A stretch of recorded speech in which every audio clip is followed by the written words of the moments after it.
Hola, buenas tardes, bienvenidos a este canal de filosofía en el Valle del Jerte. Hoy vamos a tratar el asunto de realidad y lenguaje y por qué Heidegger decía que el lenguaje es la casa del ser. Pues vamos a tratar el asunto, que es importante y ayudar a comprender la diferencia entre el punto de vista óntico de la realidad o el ente y el punto de vista lógicos, o verbal o del lenguaje comunicativo. Cuando Heidegger dice el lenguaje es la casa del ser, va en ese sentido. También intentaremos comprender qué estaban haciendo Platón y Aristóteles, pues aparte del estudio de lo que es la realidad, estudiaban el fenómeno del lenguaje, lo que dice lo que las cosas son.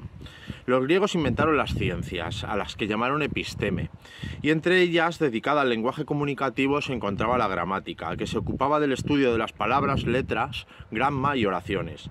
Otra ciencia que inventaron, y esta como ciencia primera, en nombre de Aristóteles, era la ontología de las realidades o entes, que esta también se ocupaba del lenguaje comunicativo, es en el decir, pero en otro sentido al gramatical. La diferencia entre ambas ciencias, aunque ambas se ocupan en el decir o en el comunicar, como se ha dicho, es que la primera, la gramática, se ocupa de asuntos lingüísticos y su centro son las letras, grama. Sintaxis o sintagma son algunas de las nociones que inventaron los griegos para esta ciencia. En cambio, la ontología... disculpa... En cambio, la ontología, desde el punto de vista lógico, pese a que estudia también cómo es el lenguaje, pone su primacía o anterioridad en el ente, en la realidad, para estudiar posteriormente lo que decimos del ente, de la realidad. Así podemos dar las nociones siguientes. La anterioridad, para nosotros, como observadores de la realidad, y la posterioridad, lo que decimos del ente, como decimos como verdad en el lenguaje. Todo lo que decimos del ente lo decimos con el verbo ser, que significa dar realidad a algo. Por ejemplo, al decir, eso es un caballo de pies largos, orejas pequeñas, ojos bravos y perseguido por los sirvientes del abad, estamos diciendo una realidad, de una realidad que tenemos ahí delante, de un eso. El eso es lo que Aristóteles lo llamaba hipokeimenon, o sujeto de las predicaciones. De este modo, desde el punto de vista del logos, lo que hacemos es hacer apreciaciones o imputaciones que arrojamos a la cara de la realidad para determinarla, para decir algo de ella. Aristóteles lo llamó categorías, que en griego significaba imputar y arrojar a la cara. Las categorías son las imputaciones a la realidad, pero en español conviene mejor la palabra atribución o predicado.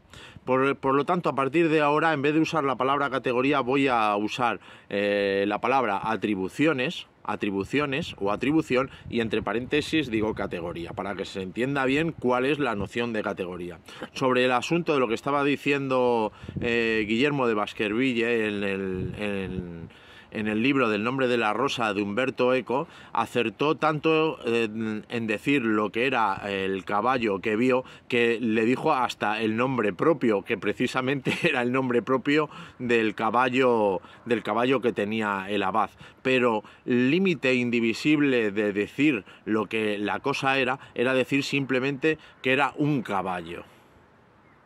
El resto de atribuciones son las categorías. El resto de cosas que dijo, de realidades que dijo del caballo, son atribuciones, predicados o, como hemos dicho, la palabra atribución, atribuciones. Pero la atribución más importante y el límite indivisible o lo que le hace una unidad al ente que vio, a la realidad que vio, era la realidad de caballo. Y eso es su usía.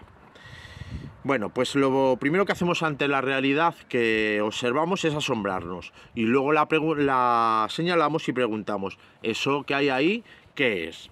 El eso será una presencia empírica. El eso, que como hemos dicho, Aristóteles lo llamará sujeto de las predicaciones o sujeto de las atribuciones. El eso es lo que, quitando el velo, se desoculta al decirlo cuando se ha presentado como tales. Pero además de hipokeimenon o sujeto, en el que en latín era subjectum, pasó erróneamente a la historia como sustancia primera, o prote o usía, y como el compuesto de materia y forma o sínolon. Por lo tanto, vamos a trabajar tres nociones. La noción de hipokeimenon, o sujeto de las atribuciones, proteusía, o sustancia primera, y sínolon, como el compuesto de materia y forma. Decimos, eso es una fruta, pero volvemos a preguntar, ¿pero qué fruta es? Y decimos, que esa fruta es una cereza. La pregunta que pregunta por lo que es de algo es tu TNNI. ¿Qué es eso? ¿Qué es el ser?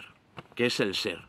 Y esa es la pregunta que se estaban intentando resolver y hablando en la academia y el debate que tuvo platónicos y aristotélicos. Y el límite indivisible o uno indivisible para Aristóteles será el que es ya límite indivisible, que por debajo de él ya estará pues el nombre propio del caballo de la abad, el ente individual. Pero esa será una sustancia individual que será primero para nosotros, pero su anterioridad ontológica es su qué es. Y ese es el concepto de anterioridad y posterioridad. Veremos en Aristóteles cómo lo define en su diccionario filosófico el asunto de la anterioridad y de la posterioridad. Pues bien, todas estas cosas, el tema de la unidad y el ser en tanto que ser, la realidad como realidad es el objeto que estará tratando la metafísica, como estamos repitiendo constantemente. Eso que vemos sensiblemente lo enlazamos en sus diferencias con lo otro y vemos que son lo mismo, porque son semejantes que no idénticos, tal como para decir es una cereza. Su realidad es ser, sería su género supremo. Ser. Y es una a la vez. También sería un género supremo universal. Ser y una es universal. Pero cuando preguntas de una cosa en lo que es, tú no puedes decir pues es, ni puedes decir una. Con eso no conocemos lo que una cosa es. Ese es el debate y eso es lo que atacará Aristóteles de Platón, que el género y lo más genérico y universal que tiene una cosa no es lo que dice que una cosa es. Martin Heidegger decía que el lenguaje es la casa del ser porque conocía perfectamente al Aristóteles griego. Y cuando Martin Heidegger dice que el lenguaje es la casa del ser, es porque entendía perfectamente todos estos conceptos. Buenas tardes, o buenos días, o buenas noches, según la hora que veáis el vídeo y muchas gracias por seguirme en mi canal. Si estáis interesados en las cosas que estoy diciendo, pues suscribíos a él y darle a la campanilla, iré haciendo más vídeos sobre filosofía. Muchas gracias.